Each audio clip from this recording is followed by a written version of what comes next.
এক বনের মধ্যে এক চালাক শেয়াল বাস করত। তার নাম ছিল বীরু।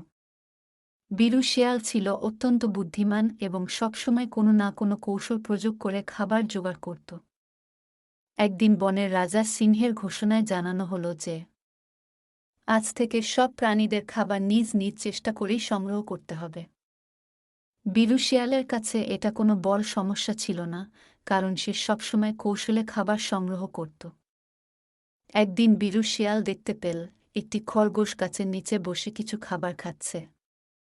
সে ভাবল, খরগোশকে ফাঁকি দিয়ে খাবারটা কিভাবে নিয়ে নেওয়া যায়। বীরু শিয়াল ধীরে ধীরে খরগোশের কাছে গিয়ে বলল, খরগোশ ভাই, তুমি জানো কি, বনের রাজা সিংহ তোমাকে খুঁজছে। সে নাকি আজ তোমার সাথে দেখা করতে চায়। খরগোশ ভয়ে কাঁপতে লাগল। সে বলল, কি বলছ? সিংহের সাথে দেখা করতে হবে? আমার তো খুবই ভয় লাগছে। বীরু শিয়াল বলল, তুমি ভয় পেজো না।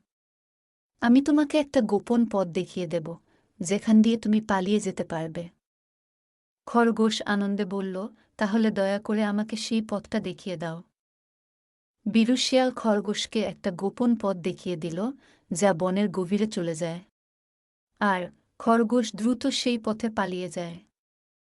বীরু শিয়াল খরগোশের ফেলে যাওয়া খাবারগুলো নিয়ে আনন্দে খেতে শুরু করল। এইভাবেই বীরু শিয়াল তার কৌশলে খরগোশের খাবার দখল করল। কিন্তু সে জানত না, খরগোশও কম বুদ্ধিমান নয়। পরের দিন খরগোশ বীরু শিয়ালের কৌশল বুঝতে পেরে তার থেকেও বেশি চতুরতা দেখিয়ে বীরু শিয়ালকে ফাঁকি দিয়ে খরগোশ তার নিজের খাবার নিরাপদ রাখতে শিখে যায়।